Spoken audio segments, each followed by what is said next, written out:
Hey guys.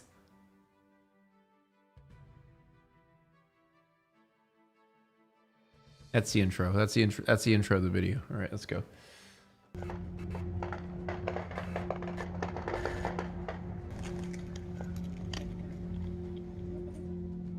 It was a tense scene in the city of Culiacan, Mexico, as a group of officers surrounded a home with their weapons drawn, and that tension was more than justified, as the officers were soon to become part of history, taking down one of the most notorious criminals in the region, a man named Ovidio Guzman Lopez, the son of Joaquin Guzman, also known as El Chapo. There he is, the man known as El Chapo, finally back in custody. After 13 years Who was El Chapo? Wasn't he like a huge gangster or something? Huge like mafia guy? Run since bribing his way out of prison. Despite his father having been arrested back in 2014, Ovidio was still a free man, continuing his father's legacy by taking a lead role in the cartel. But this day was set to be his last as a free man. Oh, cartel. As officers prepared to enter the home and detain Ovidio. The sting itself was supposedly set up by the Mexican government as a way to halt the cartel's reign over the region. And for the cops partaking in this daring moment, they were set to be heroes should it all go off without a hitch. But it didn't, right? Something bad happened?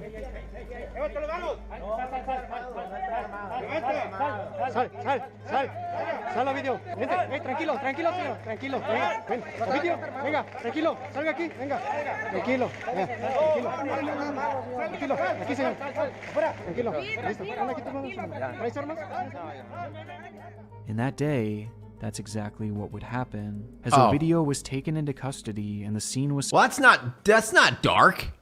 What's dark about that? That's good. secured without a single shot being fired, making what should have been a huge win for the Mexican government. Had the there's story more. ended there. The city of Culiacan, Mexico, the historic homeland to the violent Sinaloa drug cartel, turned into a battle zone Thursday. The city quickly became a war zone, with the cartel sending over 700 armed soldiers in retaliation against the arrest. Dude, that is insane. They have the capabilities and access to 700 soldiers. 700? Of Ovidio, all despite the fact that officers had actually made Ovidio call off any such actions by the cartel, as shown in the end of this body cam footage, though they refused to listen. And within hours, the military in the region was completely overwhelmed. And with the city in absolute chaos and countless fatalities looming in the distance, the Mexican government would make a shocking decision to allow Ovidio. Like, how do you even recruit that many people? Yeah, that's the thing. Imagine the numbers they have overall. Have thousands of soldiers. That's just insane. Do they just have people like on fleek, like just like on speed dial, like just people living normal lives, and all of a sudden it's like presses a button. They're like, oh, gotta go start a war, honey. Be right back. Like, what the fuck? Drugs, blackmail. Yeah, fair enough. That's true. People do get forced.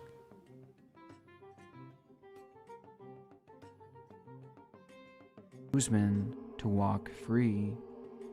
The move was stunning, though it did immediately quell the fighting in the region, and for a moment, all seemed calm. Though in the minds of the cartel members, things were nowhere near even.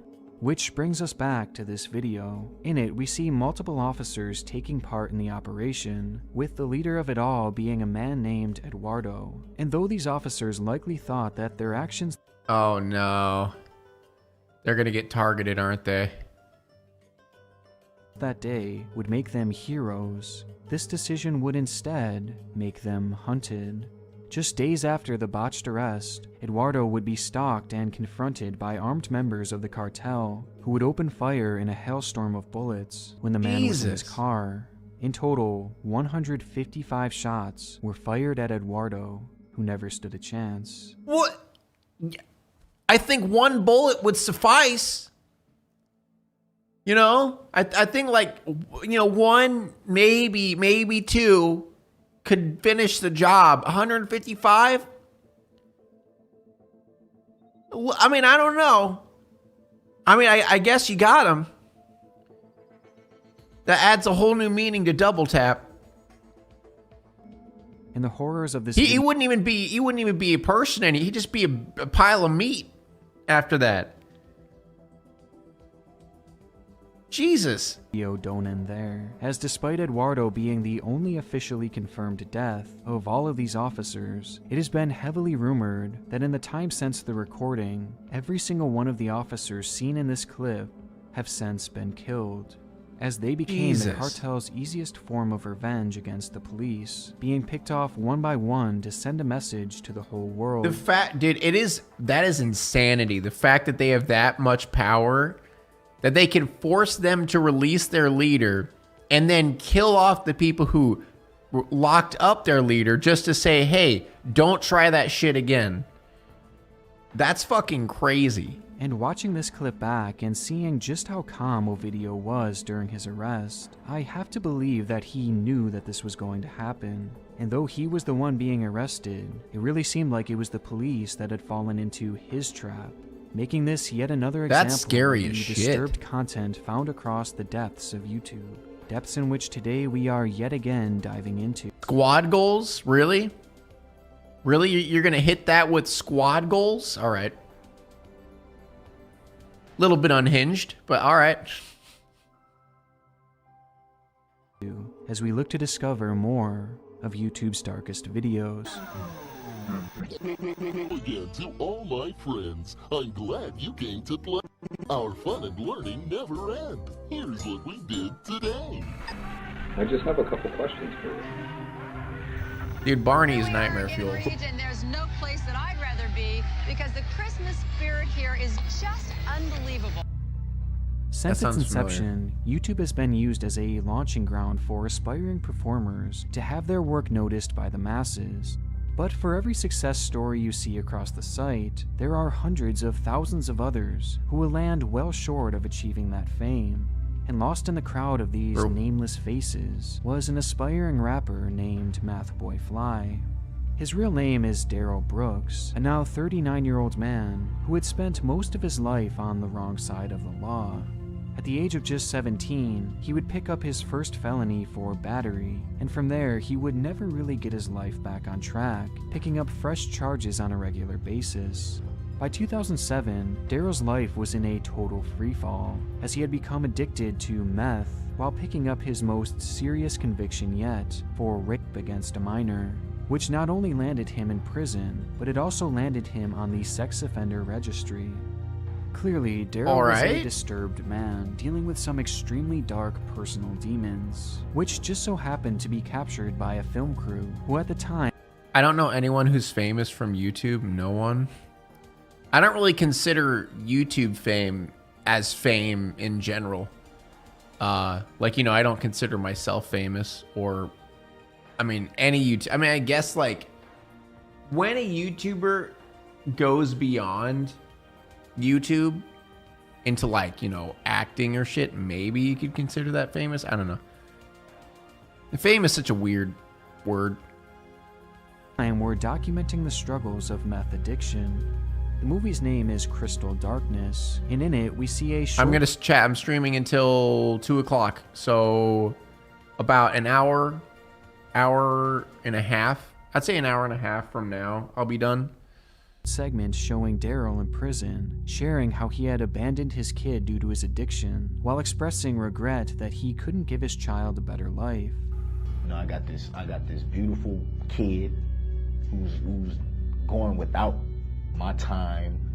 I thought I would just be this wonderful father, just be the greatest dad ever. I'm gonna give him... Didn't you R-word a minor? Kind of on you. You know? Like what, I don't know. Like I don't know, wouldn't you say that's a little bit like your fault? He's acting like he's like unlawfully locked up in prison.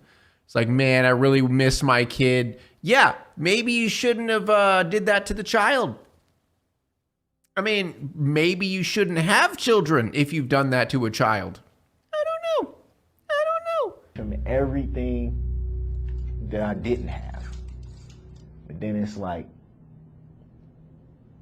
reality set in. In an interview years later, the director of the project, a man named Logan Needham, described Daryl as seemingly genuine in his pursuit to turn his life around, stating, "I felt like he definitely had remorse, and I think he felt bad about the decisions he had made to land him where he was."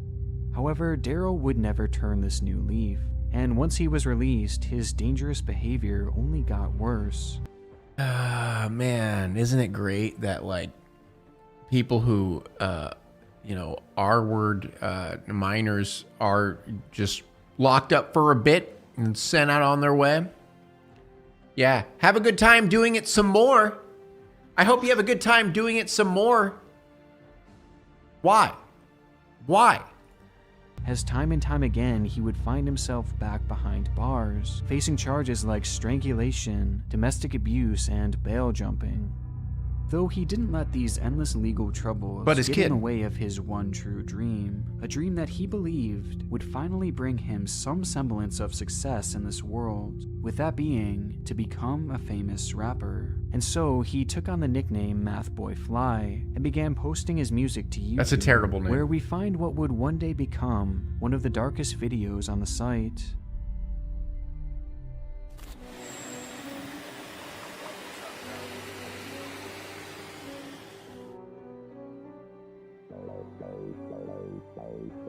I just got a load worth about a half a ticket. 30 in the blicker when I'm out here chasing chicken. Yeah, I could totally see why you're not doing well in the rap game with that, with literally 2 seconds into the song.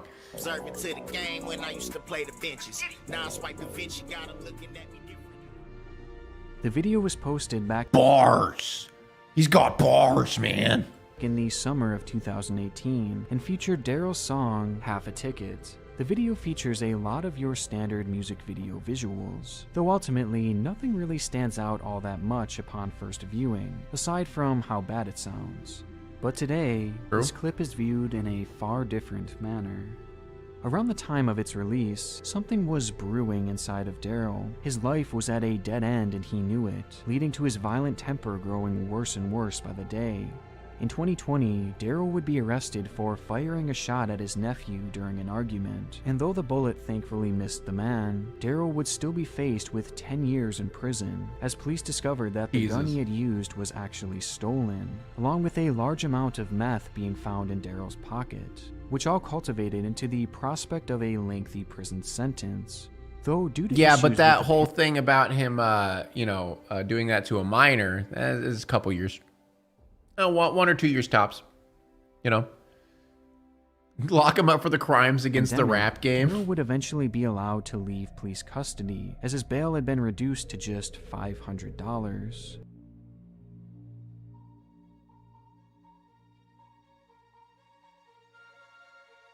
Don't you guys love our justice system? Don't you guys love our justice system? Unsurprisingly, this would further enable Daryl's behavior, and the following year he would yet again be arrested. In this particular case, Daryl had been in his car stalking his ex-girlfriend, who was also the mother of his child, before pulling up alongside her and demanding that she get in. Concerned for her safety, the woman refused to enter the car, to which Daryl reacted by running her over. Thankfully, this woman too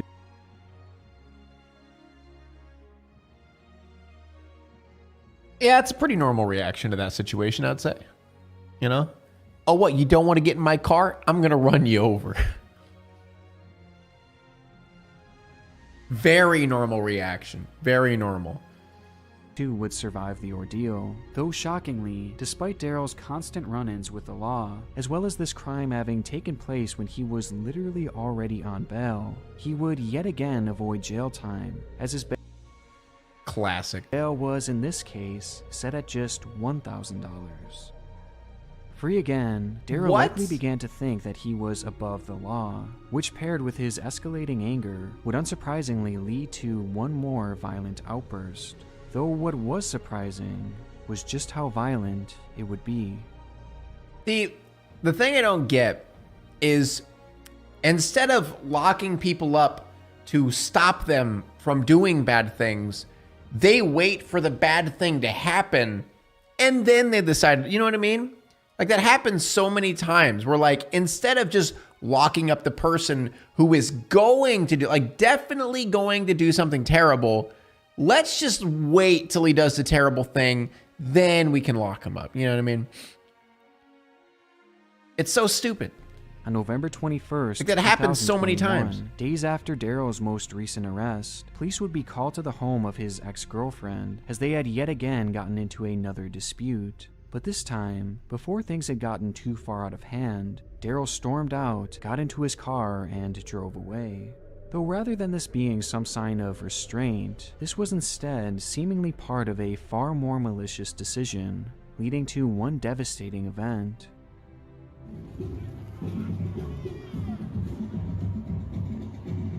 Uh-oh.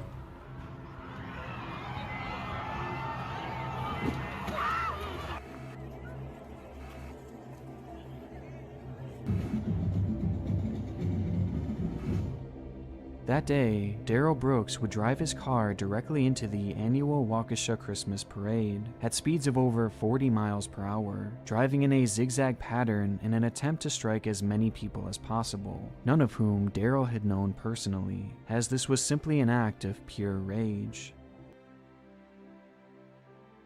You know, good thing they had that $1,000 bail, you know? Good thing they let him out. You know what I mean? You know what I mean? The videos of this event and its aftermath are brutal, and it's something that I'm not allowed to fully show here, but in total, 62 people were struck, most of whom were children or senior citizens who were just trying to enjoy this beloved community celebration. And of these victims, sadly, 6 would perish.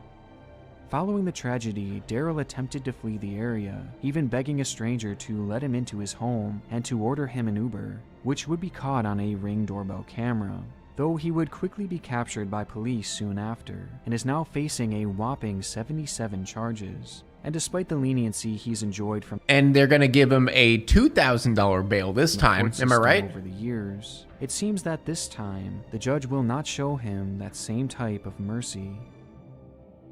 I wasn't a human anymore. I was just something vile, disgusting, despicable. I could go on, I could use a lot of words, but that's what I became. It's really— I mean, I'll be honest, you should have got a life sentence for just those bars alone.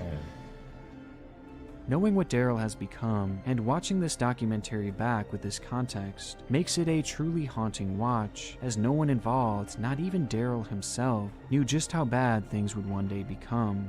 But there is a reason that I mentioned this seemingly obscure music video as being one of the darkest videos on the site, and it's for a reason that is very easy to look right over.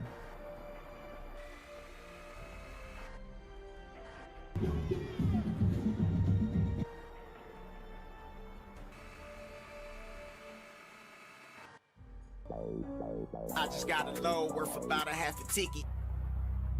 As Daryl is shown rapping in the video, within its background, we can see a red SUV. The same SUV that just a few years later would bring chaos, pain, and despair. I mean, personally, I would say not his music video is a thing that is the darkest. I would say the video of him running people over is probably the darkest thing. But bear to a local parade, and ultimately end the lives of so many innocent people. We've had a great time, haven't we? That's right. Santa's out there with a lot of cheer and goodwill. parades have become less appealing over time. You want to know what happened to our parade in my old town? I was living in this rental house and I was like right next to downtown. Oh yeah, sorry. And I was in the house and all of a sudden I heard like a loud, slam, like a really loud sound. And then I walk outside. I think I was like taking out the trash or something. And there was just like police lights and there was like a bunch of like sirens. There's like people standing around. And I just thought, oh, it's parade. Probably just like, the police or fire trucks or whatever doing their thing. But no, I found out that a full family of people in a car I guess they tried to beat the train or something. or maybe they just didn't see it, or it honestly confuses me to this day how it happened. But yeah, they got hit by a train, and everybody in the car died. And it was like right next to the parade, and it was right next to my house too, or at the time. So it was very depressing, because literally a bunch of kids, a bunch of people. Actually, Amy, wasn't there someone who wasn't even in the car who died, or was that did they just get injured or something? I forget. But yeah, basically everyone witnessed a whole family dying at a parade. It's terrible. Next, I remember someone saying something about someone who wasn't even in the car. But yeah, it was like the whole family except the dad and the son or something. Or maybe it's the opposite. Maybe it was the mom and the son. I don't know. Anyway. Fun together, but that was depressing. I'm sorry. Our next video takes us all the way around the world to a little-known village in northeastern Somalia called Halam. In October of 2021, a video from the region began circulating across the web, showcasing what appears to be an unremarkable scene playing out, as two men from the village were being interviewed separately.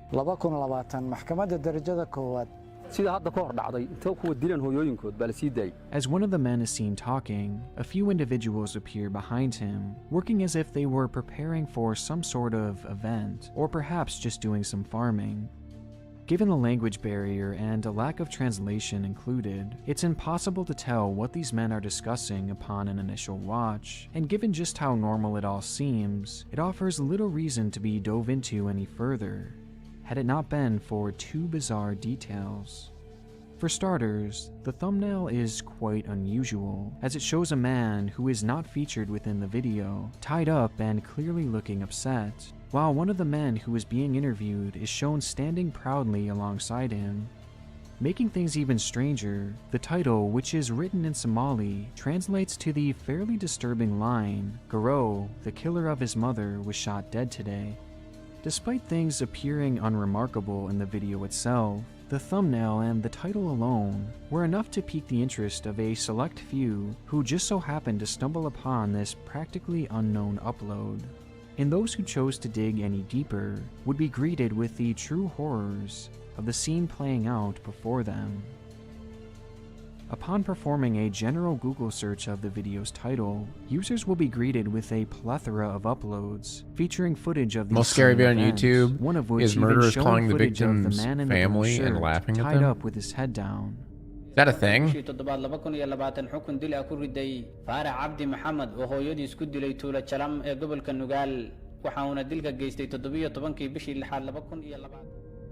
And the results didn't stop there, as searching the title would also lead to the discovery of a multitude of articles that also depict this very event that we see unfolding, which would ultimately add clarity to the situation. They're digging a grave, as it aren't was they? revealed that this bound man shown in the footage and the thumbnail was actually a cold-blooded killer. His name is Farah Abdi Mohammed, and during that previous summer, he had apparently fallen into what was described as a drug-fueled rage, which would ultimately end with him taking the life of his very own mother. And making matters even more tragic, he was one of 7 siblings, meaning that 6 other individuals had lost their mother thanks to this man's disturbed behavior. The fuck? The case went unnoticed by most outside media outlets, though within this small village, it sent ripples across the community, as his crime was so heinous and his guilt was unquestionable. And with Farah quickly landing in custody, the question was then posed: what do we do with him now? Would prison really be enough of a punishment for this individual, or should he face the death penalty? Ultimately, authorities would leave this decision to the remaining siblings of Farah, who would be tasked with determining his fate.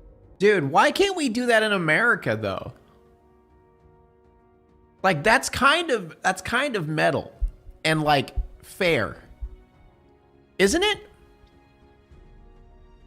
Like leaving it up to his sibling. I feel like that's yeah, I like that.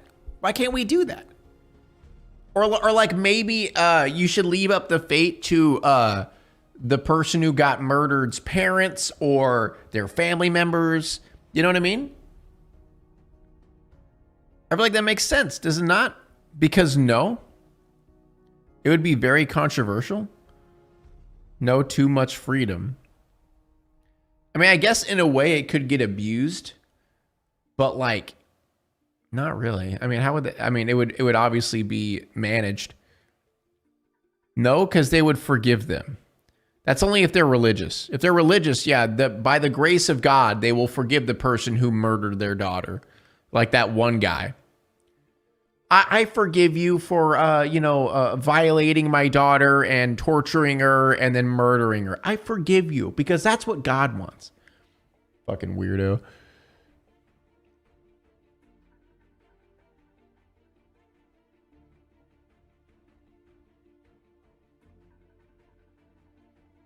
Because it would go for everybody, including cops.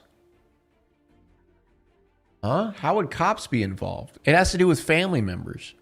I'm talking about just family members. I'm not talking about cops. What? Yeah, I think you guys are reading too much into this. Let's move on.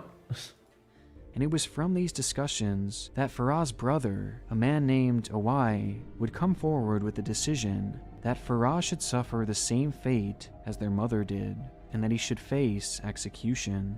Though this wasn't all Awai had to say, as his decision came with an interesting proposal. He wanted to make a spectacle of the execution and send a message all across the region that those who take the lives of their mothers will have their own lives taken in return. And so, to assure that this was seen by the masses and to prove just how serious Awai was with his message, he would request to be the executioner. Now that's metal. So on October 17th, that's metal as fuck.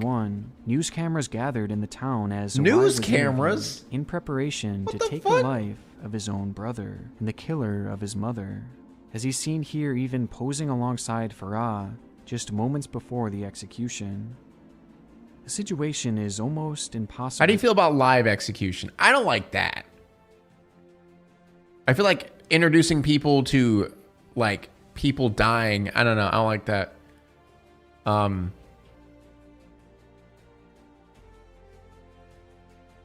Not to excuse his actions, but do we know why he killed her? A drug induced rage. That's what they said. Thank you.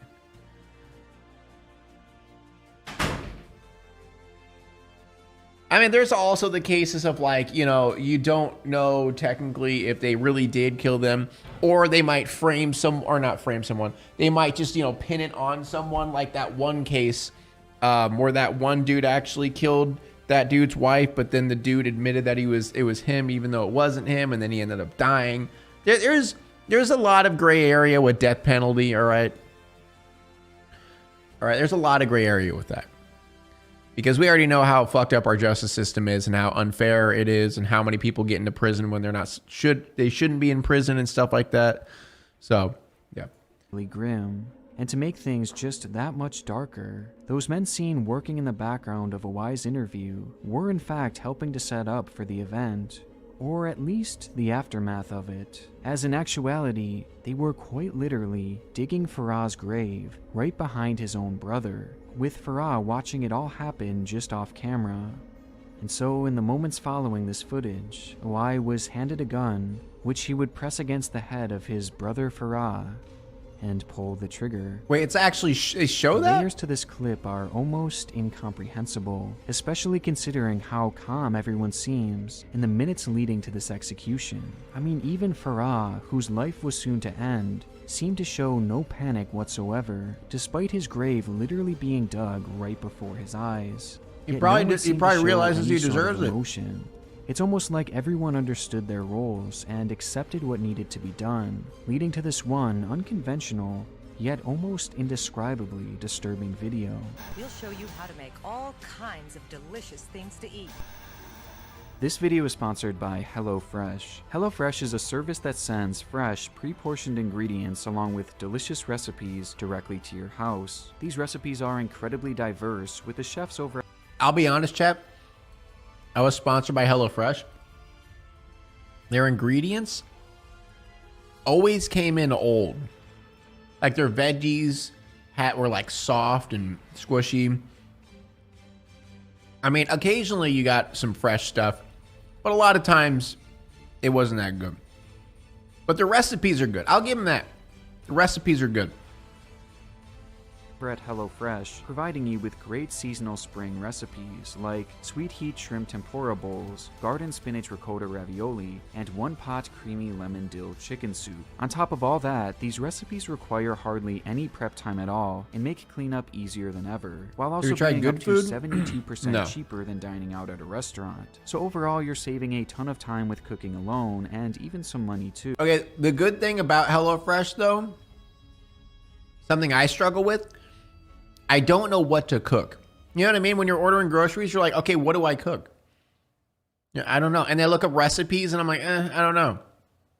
But at least with HelloFresh, it's like, you're going to cook this and eat it. You deal with it. You know what I mean? It's like someone else telling you what to eat. But yeah, the ingredients aren't that fresh. But for me, the best part of this service is that I can finally stop worrying about what I'm going to be eating for dinner. I mean, that's something I spend so much time overthinking about, but with HelloFresh, I can avoid that daily dilemma for good, as they offer a whopping 50 weekly meal options that I can select. If we think about what we like about our brother, we won't stay angry very long. I'm glad when friends wake up and share a hug. You know it's God who created these bodies of ours, and it's God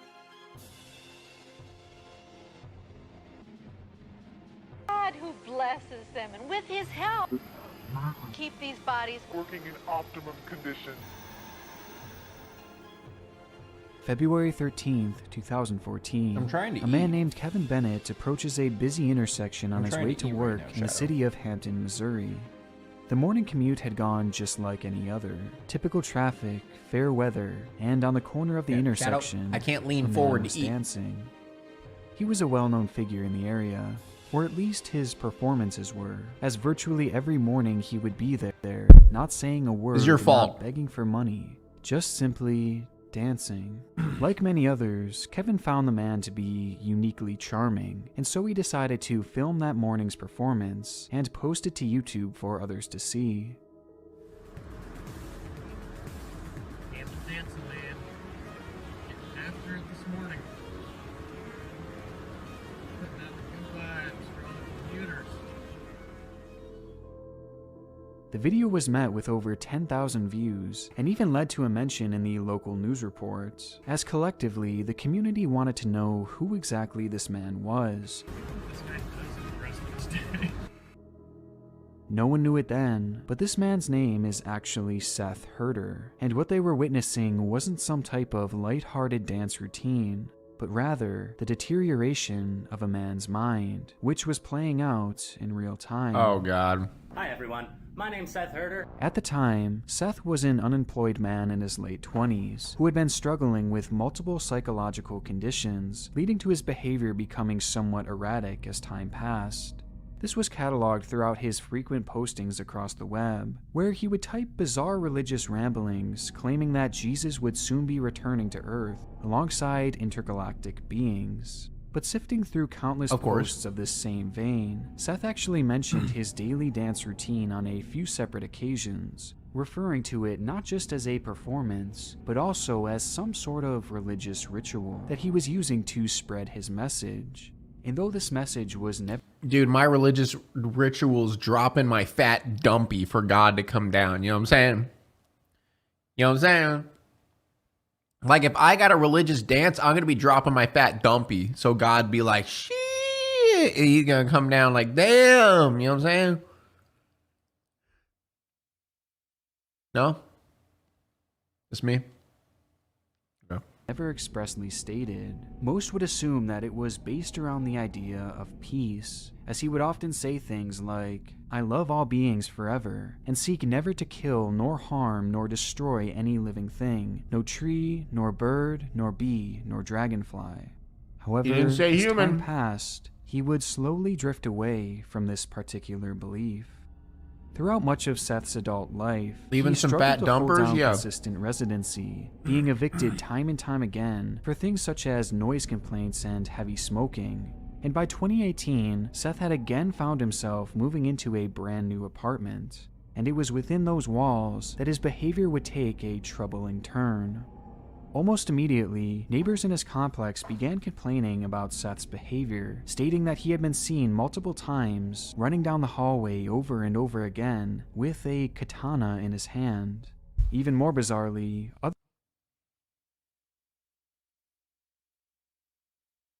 That's hilarious.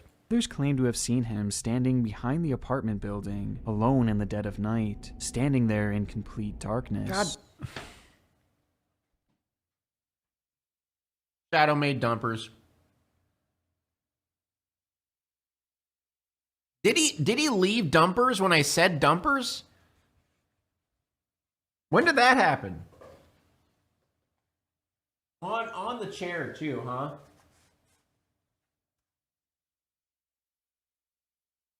You really left it on the chair for everybody to see, huh? Good job.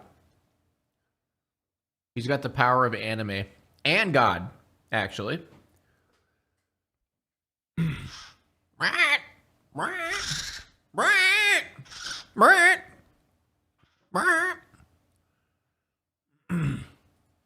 Brandishing his sword and just dancing alone in the dark for hours and hours on end, with him appearing to be in some sort of trance-like state, completely unresponsive to the world around him. And his behavior didn't stop there, as seemingly out of the blue, Seth began verbally harassing his neighbors and starting fights over seemingly nothing at all, where he was said to have displayed a genuine and even frightening anger that seemed to be growing more and more uncontrollable. Though it's hard to say for sure what exactly was on Seth's mind during this time, as he had abandoned all of his social media in the years prior, leaving what had once been his daily blog and his Twitter account completely dormant, and practically stopping his trail across the entire internet, with the exception of one site. As for whatever reason, Seth seemed to take a liking to one unique platform during all of this. Reddit or 4chan. That site being Amazon. Seth was an avid reviewer across Amazon, leaving his thoughts on the various religious texts and tokens that he had purchased prior to the height of his manic episodes, which is all fine and well, but starting in 2018, his purchases and reviews began to grow worrisome.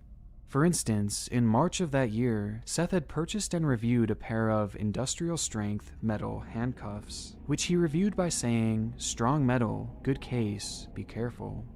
On another occasion, he had purchased a set of knives, throwing blades, and his katana that he had used multiple times across his apartment building, referring to the sword as amazing, stating that, for $20, it really is an excellent blade. I am very impressed with the quality. The tip was razor sharp and easily capable of penetrating most targets I put it up against. Once again, a great purchase for $20, very capable of killing. It is a fighting blade for sure. The post was also accompanied by a photo of himself with the weapon in his hand. Okay. There are some definite red flags here in his reviews. I would say but the so. most disturbing example of all would come just a month later, as Seth would describe his experience with a specific taser that he had purchased by saying, "I bought this exact stun gun model. In a fit of rage, I shocked myself in the face and neck about 30 times with the unit. It left visible welts on my chest and neck. The stun gun is effective. It has a loud audible snap that really goes straight to the dark parts of someone's psyche. It really is a potent psychological defense weapon."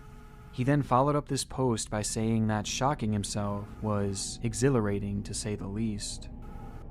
The items in which Seth had been purchasing, and the subsequent reviews he had left for them, were clearly very concerning. But for those who knew him personally, things were actually becoming even more frightening. As around this time, Seth would call his father to explain that Jesus had spoken to him and had selected him to carry out certain tasks, claiming that he was the chosen one and that it was time to start punishing people. Seth's father would immediately contact authorities, as he was unsure of what his son's intentions were, though nothing would be done about it, leaving the door wide open for Seth's punishments to begin. On the evening of May 2nd, 2018, Seth invited his ex-boyfriend Christopher to— Why are you allowed to buy tasers on Amazon? What do you mean? That'd be weird if you weren't able to buy tasers. To his apartment. Now, it'd be weird if you could buy guns on Amazon. Begging the man to come over and claiming that the CIA was listening to his thoughts. And sensing that Seth was clearly in need of help, Christopher agreed to stop by. A decision that would ultimately backfire, as once together, the two quickly began to argue, leading to an all-out shouting match that soon turned physical. And in a fit of rage, Seth would grab his katana and in an instant begin attacking, slicing Christopher over and over and over again. And as it turns out, Seth's review was in fact accurate, and his katana was certainly capable of killing. The scene would be discovered days later, when maintenance workers were confronted with the carnage in the unit, while on the ground was Christopher's lifeless body. Despite an attempt to flee, Seth Herder was caught soon after inflicting this punishment, and later claimed that it was all done in a fit of delusion, with Christopher having unfortunately been caught in his crossfire. See, the thing is, chat, this goes to show, never trust a man with a katana. All right? You go to a dude's house, and he's got a katana collection, turn the other way. Just go. Get out of there while you still can. With more victims likely to have followed had it not been for his capture, has given his need to inflict pain onto the world, as well as the concerning items that he had purchased throughout Amazon. Who knows what else he was capable of.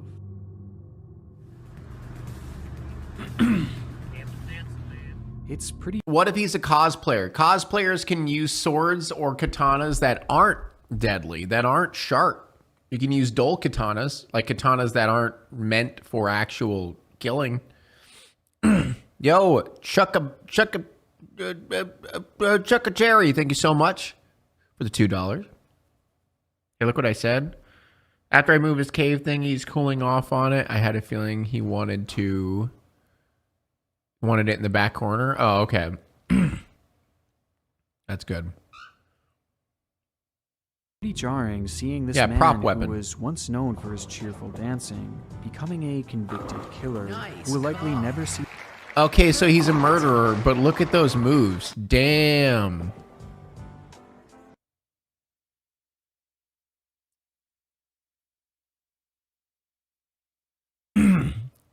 Yeah. Yeah, sure. Yeah, I mean, sure, like the guy did kill someone, but look at those moves. Damn. Soldier Boy, tell them. Prison again. Soldier Boy, tell them. The whole case, there's still one question that looms over everything. The dancing. Why did he do it? What was the message behind it all? Well, this would actually be answered by Seth himself during an interview in late 2018, as following... Nice. Azula, thank you for the $20. Perfect. Your first time catching the stream? Welcome. Dude, we got 2 first-timers. His heinous crime, he stated how he believed he was the chosen one, hand-selected by God, but not as some second coming of Jesus or anything like that, but rather, he believed he was the Antichrist, a figure chosen to bring pain and suffering onto the world. That makes sense. And with this mindset, Seth referred to his dancing by saying, "That was me going out in public and demonstrating to people that I was the Antichrist." In his mind, the dancing was a test, and if people took notice, it meant that they were recognizing his powers. And the more they recognized... So, the dude who was recording him was just recognizing that he's the Antichrist. The more he believed these powers to be real. Yes. Every honk, every shout from a window, every picture taken was ultimately further supporting this man's delusion, pushing him closer and closer to the brink of complete insanity, validating and even would have thought that these dark thoughts that were it would have been better if everyone was just an asshole. Further it drove him to kill, and all the while, no one knew it. They all thought they were being friendly and supporting these lighthearted performances. And darkest of all, this video taken by Kevin Bennett on the morning of February 13th, 2014, the seemingly harmless, wholesome clip from the very beginning, was in all actuality Seth Herder's magnum opus, as between the views it garnered and the newspaper article that stemmed from it, This is what he viewed as the ultimate recognition of his powers, with him even admitting that this was the most overwhelming piece of confirmation in his mind that he was actually the Antichrist, which eventually led him to take the life of an innocent man. Good. Can you stay with See, if he didn't get that fame, that insane fame of 11,000 views, that basically means every human on the planet must have known that he's the Antichrist. Lamal scary dancing. What are you doing on my microphone? What are you doing? Today was going to be What are you doing? a big day for me. It was my first trip away from home. It was a day of celebration for David Turpin and his wife Louise, another in a long line of wedding anniversaries that they'd celebrate by renewing their vows in Vegas. Is this the one? Oh, Vegas. I was about to say, is this the one where they were having like a wedding reception and the building collapsed in on themselves and like a bunch of people died? Wait, not this. Uh-oh. Oh, you guys know? And to make the moment even more special, they were able to do so with their 13 children in attendance. When they first married all the way back in 1985, David was just a 23-year-old man, and Louise was a 16-year-old child. And despite all the years that had passed... Wait, yo, roll that back, huh? I'm sorry, what? All the way back in 1985, David was just a 23-year-old man, and Louise was a 16-year-old child. And Weird. Despite all the years that had passed, it seemed the love they had for each other was still very much blossoming, as they renewed their vows to each other in this same manner practically every year, as shown in other clips scattered across YouTube. And aside from the love they had for each other, these videos also seemed to show the love they had for their children, as together, the group seemed to form a massive yet close-knit family unit, known as the Turpin family. And these clips would be just the start of their long trail left here on YouTube. Sometime following these various clips being left across the internet, one of the daughters shown within this old footage would begin uploading videos of her own life to a secret channel that at the time only she knew of. The then 17-year-old's name is Jordan Turpin, and across her page she would post videos of herself singing original songs in her bedroom. But it's over, it's over, it's over. While showing incredibly brief glimpses into her home life. And as a whole, these videos seem nothing too out of the ordinary, especially for a 17-year-old girl, with her uploads eventually coming to an end following the posting of yet another singing video.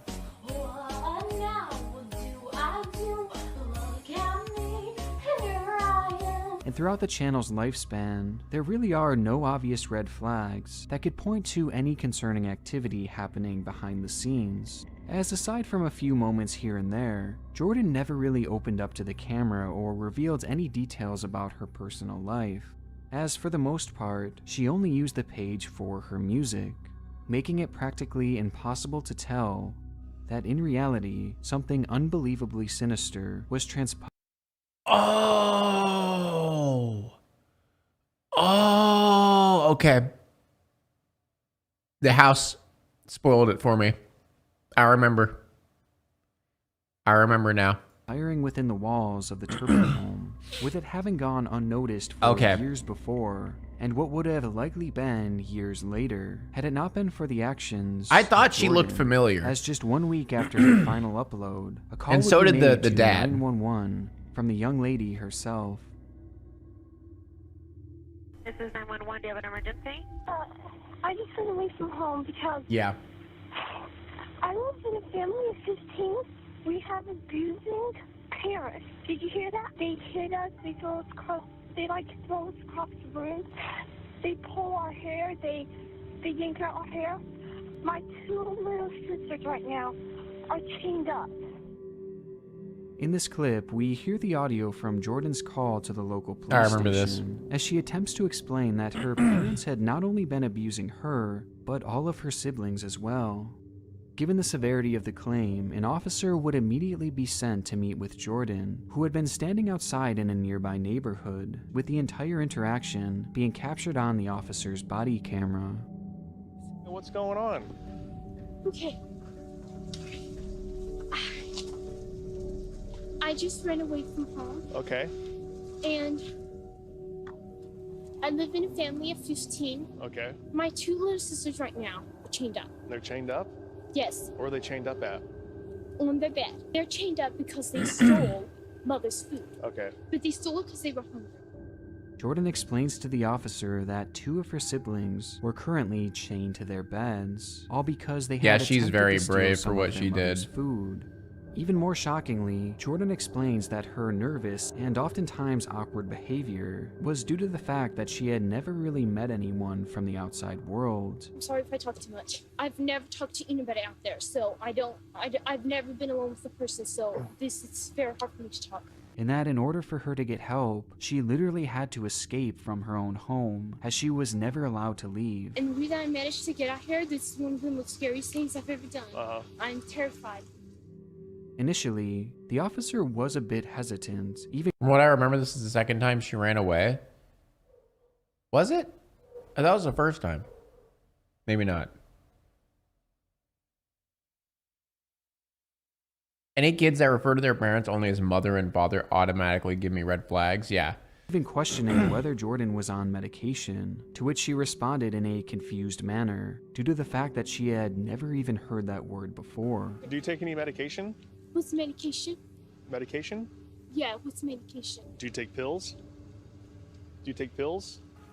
And ultimately, the man eventually realizes just how serious the situation was, as Jordan actually came with proof. Yeah, if she didn't have pictures, it wouldn't have worked. See, those are the places that make an omen. And see how dirty she is? We're so filthy.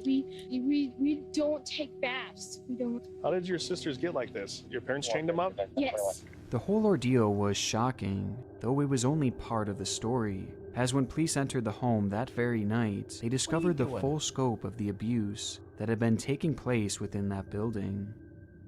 Inside, officers would be greeted with the overwhelming scent of excrement and garbage, which was covering practically the entirety of the house. They would also find 12 other siblings, one of whom had been chained up for weeks, and 2 others that had just recently been freed. The children were malnourished beyond belief, and incredibly frail, and much to the shock of the officers, some of them were actually adults, with the oldest being 29 years old, though had been mistakenly believed to be a child. Azula, thank you so much. 9 pounds, due to the fact that the children were only allowed to eat a small amount just once per day. The children were all covered in bruises, which had come from the constant beatings from their parents, while also being covered in filth, as individually the kids were only allowed 1 shower, not per day and not per week, but per year. The abuse that had gone on in the Turpin family home at the hands of both Luis and David was truly unthinkable, with perhaps the most egregious crime being committed by Luis, as on many occasions she was said to have prostituted multiple of her children to wealthy men, and all in order to earn more money for the targets I put. Okay, Shadow, stop. God. He climbed on my freaking keyboard. Where are we at? The man eventually realized practically the people otherwise kept the children locked within the home for the entirety of their lives, torturing them beyond belief, despite the fact that on social media they would post photos portraying them as a perfect loving unit. Which leads me back to the trail of videos left behind on YouTube. For starters, you may Shadow be wanted to see the guy dance. Were able to attend these wedding ceremonies if they were truly never allowed to leave the house. Well, these clips actually show what may very well be the only times in these kids' lives that they were ever allowed to leave their home. The thing that's crazy about it is these kids didn't even realize that what their parents were doing was wrong, because they were just so used to it. You know, like they were grown up, they were taught that this is just how life is. And they literally, none of them thought that it was wrong. I think there was only like 1 or 2 that realized how bad it was. And And then she ended up escaping and going to get the cop. They were allowed to go to this ceremony, not as a reward or anything like that, but to disguise the Turpins as being a happy family. This footage quite literally shows some of the only moments of freedom within these children's entire life up until this point. And as for the videos that Jordan had posted to her YouTube channel, well, there's a reason that I said that it was a secret page that only she knew of, because social media or contact from the outside world in any form was strictly prohibited throughout the house. And if her parents had known about this channel, it's likely that she would have faced unimaginable punishment. However, this didn't stop Jordan from uploading these clips. With them How did her parents not hear it? desperate attempt I guess to they be probably weren't heard there. from anyone else out Jordan there. realized In a after world watching Justin Bieber that kids were allowed to be out and have some freedom. Who would have thought Justin Bieber would be the one to save them?